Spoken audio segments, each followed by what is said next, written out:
what I want to do is to just perhaps tell some stories of people in very difficult situations that nonetheless managed to prevail.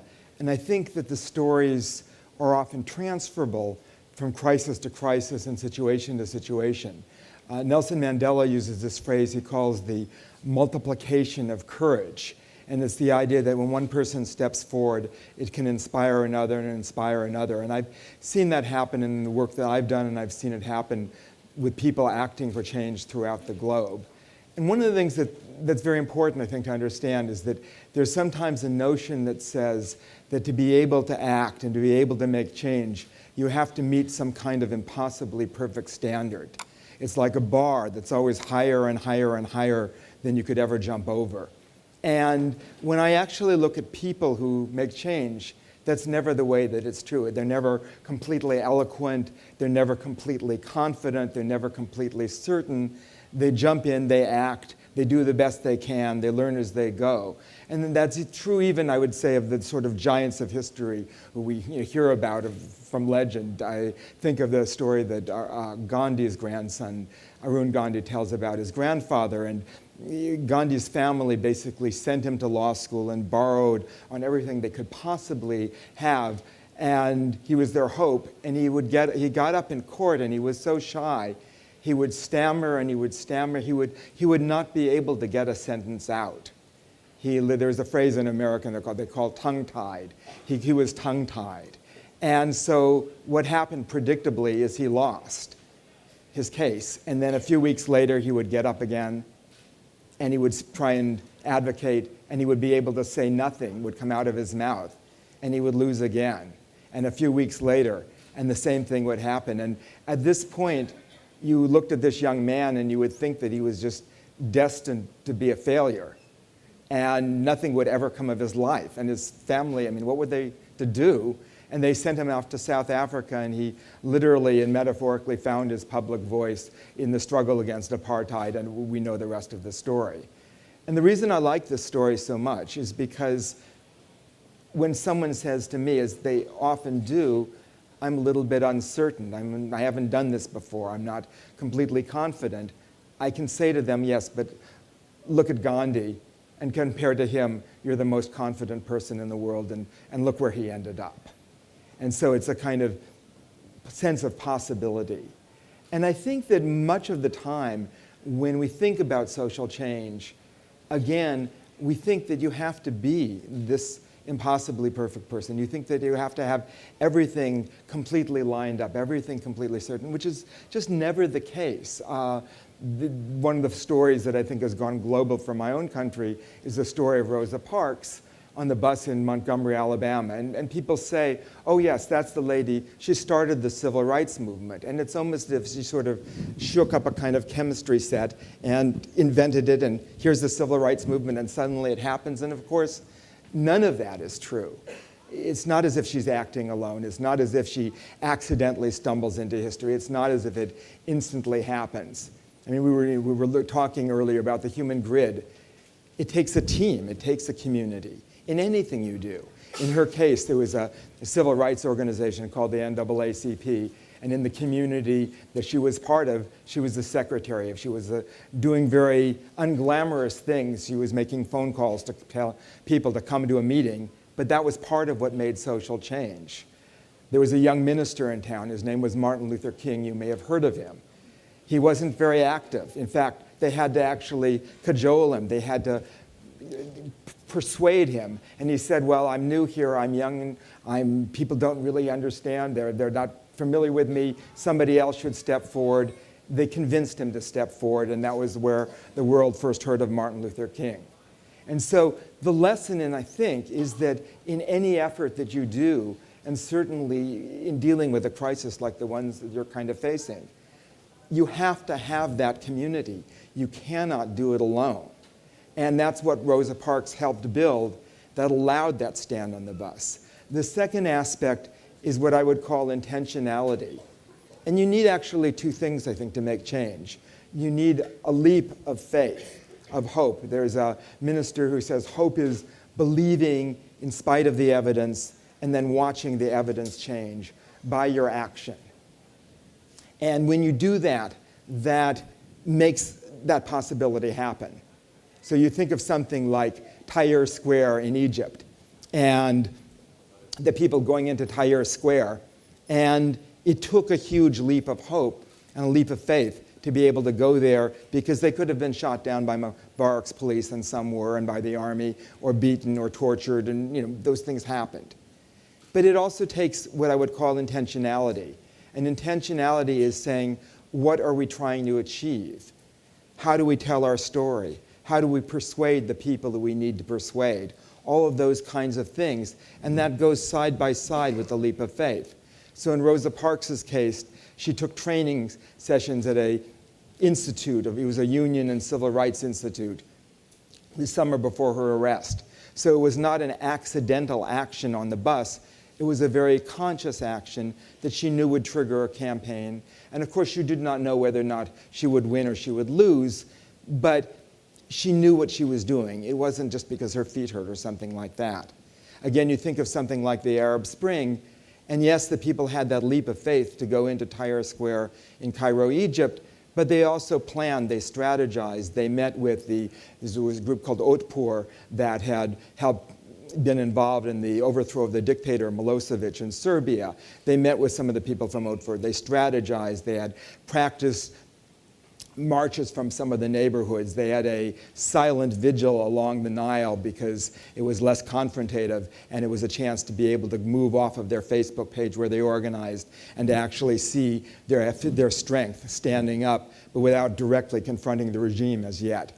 And so they did all those things, and without that, they would not have prevailed. And I would argue that that's true in any situation, in any context, that you need that kind of intentionality. You also need what I would call perseverance, keeping on. And that means, in Parks's case, that it was 12 years from the first meeting she went to of the group, the NAACP, to the stand on the bus that all of us have heard of, and another 10 years until America passed the Civil Rights Act that they were struggling for.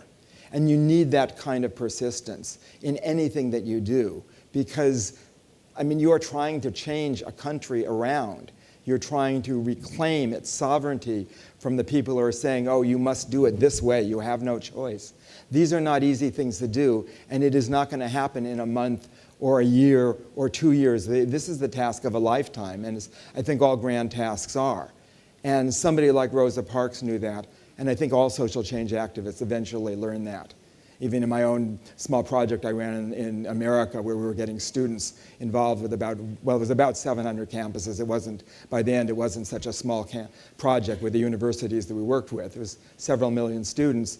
But what it took is persistence. I was standing there on the phone day after day after day to get the funds to pay the people who were working and doing the outreach. They were staying day after day, persisting until they got through to the person at the school who actually would be able to get the students involved. And in any of those situations, you have to be able to keep on, because you will always come on to a circumstance that impels you to give up. And it's simply too easy to do that. So that's part of it. Part of the lesson, I think, actually again from Parks, is that and this is a hopeful lesson, when you do get people involved in working for change, you do not know where they're going to go the rest of their life. So when I ask, how did Rosa Parks get involved? It didn't just happen out of the blue. It happened because her husband, Raymond Parks, founded the civil rights group in the city that they were part of called the NAACP. He was a barber. He cut people's hair. He was an ordinary human being. And I asked myself, well, how did he get involved? And I don't know the answer because it's not in any of the books, but there were obviously conversations with people who gave each other courage in a very difficult circumstance and allowed them each other to step forward, and that led to Rosa Parks being involved, and that led to the stand on the bus. And the first time that I realized that, I was reading some of the works of Václav Havel, the former Czech president and dissident under their communist dictatorship. And it was very interesting because he described a moment where they were circulating a petition to free some political prisoners. And everybody was mocking them, and they were saying, this is not going to make any difference. Why are you even doing this? The regime will not listen to you. And Havel, writing about 7 years later, This is 3 years before the dictatorship fell, and then what they called their Velvet Revolution. And he said, we actually did not succeed in freeing the prisoners, so maybe the critics were right. He said, but I don't think so. He said, 2 things were very important. One is we reminded them that they were not alone. That goes back to the community. These were very courageous people. We needed them involved. And when they saw that there were people on the outside, that helped them get them going and keep them going in prison.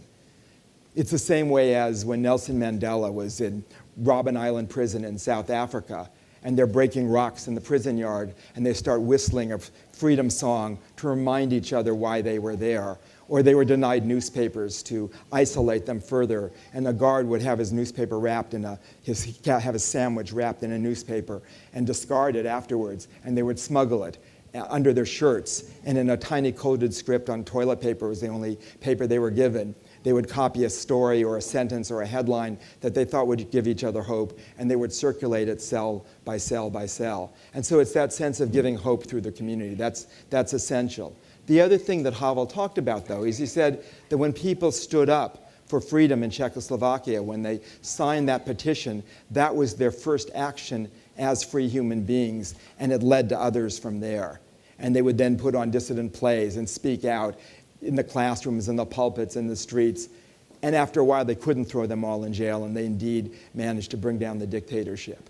So that's, again, one of the lessons, I think, is that you may be facing a very difficult situation, but the person you get involved in the process of trying to confront that situation may go on to do something enormously powerful for Greece or for the world.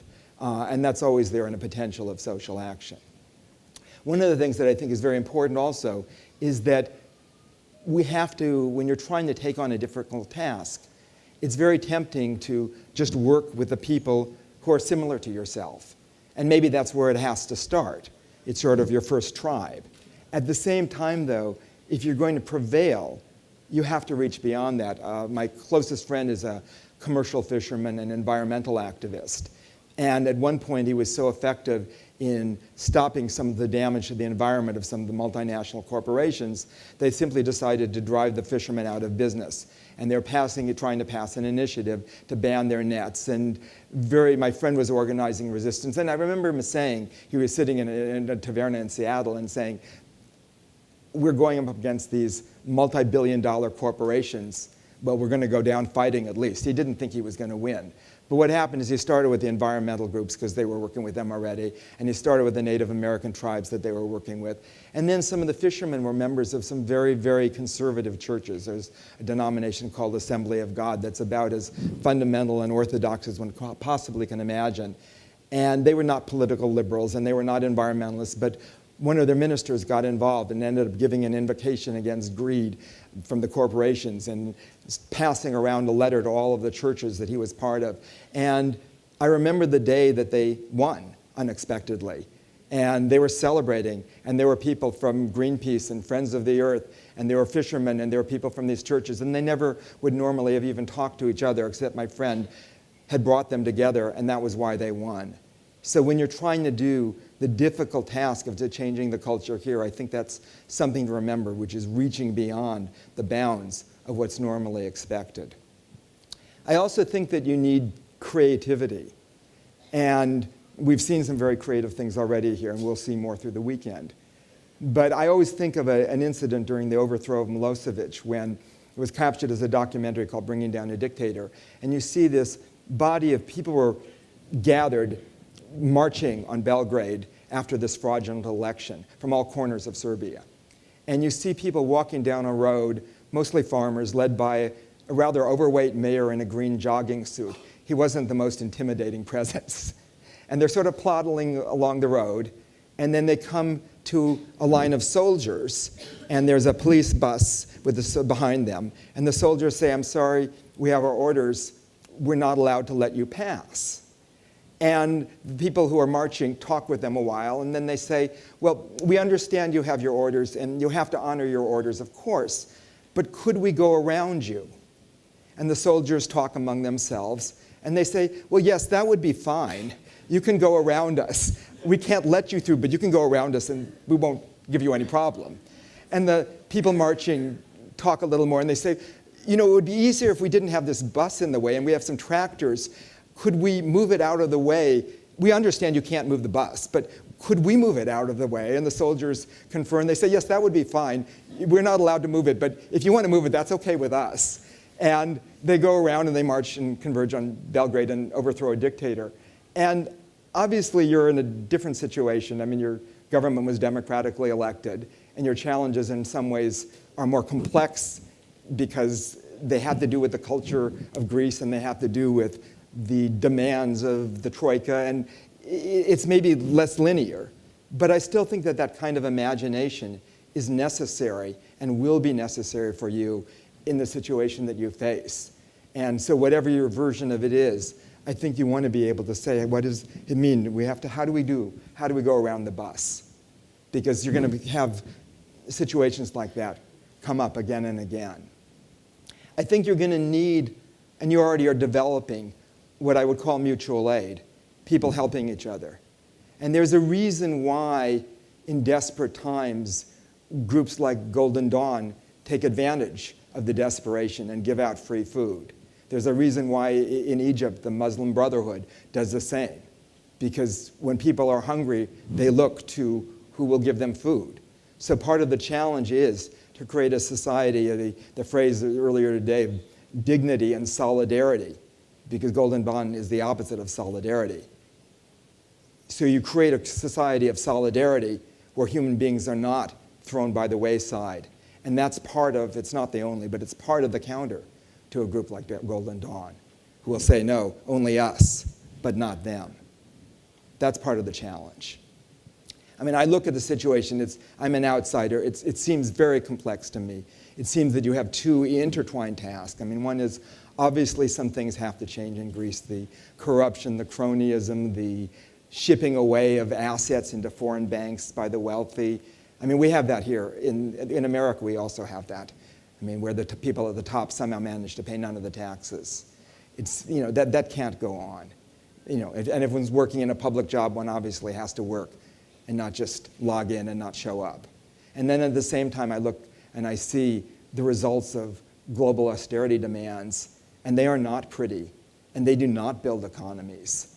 And so somehow in your negotiations with the people who say, well, here's the money, but here's what you have to do, you have the challenge of recovering your sovereignty and keeping it, and saying this is what is necessary for us. And I can't define that. You obviously have to be the ones to do that.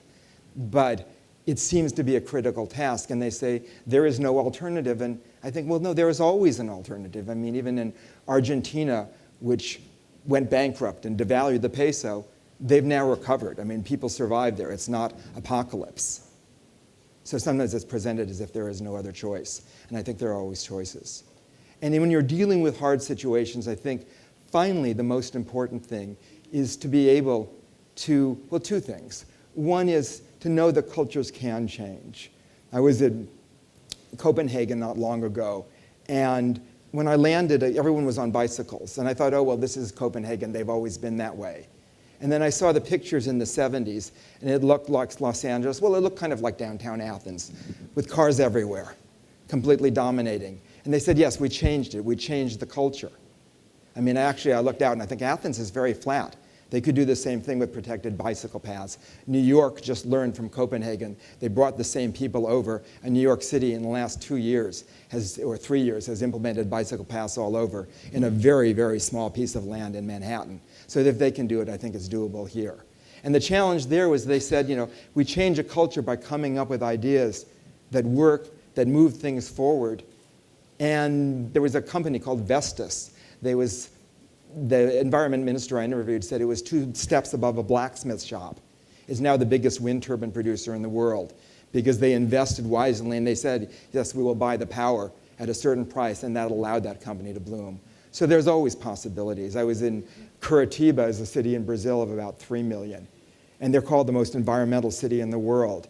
They did things like they call it bus rapid transit, where people board and they pay before they board, so they all board instantly, and they're on protected lanes, and they move almost as fast as a metro, but at a fraction of the cost. And other cities have learned from that. And they have school kids teaching their parents how to do recycling, and they've got the highest recycling rate in the world. And I could go on, but the thing that I remember the most is somebody we stayed with there saying, you know, this used to be not a very agreeable city. Now it is. So the things they did that made sense made it more of a community, made it more desirable. And I think that's part of the vision that you want to be able to put forth. And I guess consistent with that, finally, is a story about persistence, which is Desmond Tutu, the Nobel Peace Prize winner from South Africa. And I always think of him as a model because you think of his life and everything that he was up against as a black man in apartheid-era South Africa. The daily humiliations, and you cannot go to this park and this beach and this street, and you have to carry your papers, and on and on and on. And having to explain that to his children, it would tear you apart. And then there's a long struggle against apartheid with friends of his imprisoned and tortured and dead. And they finally win, and they have what they call the Truth and Reconciliation Commission to bring out the stories of the crimes committed in the name of apartheid. And he chairs that. And you might think that after all that, he would just be so tired. He would get, you know, that's it, he's done the good work. He retires. He looks out at the ocean and enjoys it. But every possible way to jump in, when they had the slaughter in Rwanda, he was trying to bring healing to that scarred land. When there was a stolen election in Haiti and he was a volunteer election observer and they tried to fly him out, he said, no, I have to stay. He talks about climate change. He says 3 billion reasons to act, the 3 billion poorest people in the world. And after all that, you'd think he would be tired. But I've seen him 4 times. He jokes, he laughs. I think he has a little bit of Nikos Kazantzakis in him. And he's sort of always having a good time. He says, God has a sense of humor, and he tells a very silly joke about how the scientists of South Africa thought they would build a rocket to the sun. And when people said it would burn up, they said, no, we'll launch it at night, it will be fine. And I'm sitting there laughing, and then I'm thinking, why is he saying this? You know, he could tell another story of Mandela and the freedom struggle. And then I got it. He's reminding us to laugh. And that is so critically important in a time like this or any hard struggle. You have to laugh through it. And then the final image I'll leave you with, which is the first time I saw him, it was a benefit for a South African project. And he was tired and he was not feeling well that day, and he lay down for a nap and he gave his speech. And then some bands started playing and people started dancing. And there was Desmond Tutu just dancing away. And I thought, I have never seen a Nobel Peace Prize winner dance before, much less an archbishop. And what is the lesson there? The lesson is that this is somebody who embraces life with joy and then fights for justice. And then you folks know how to do that. And I trust that you will.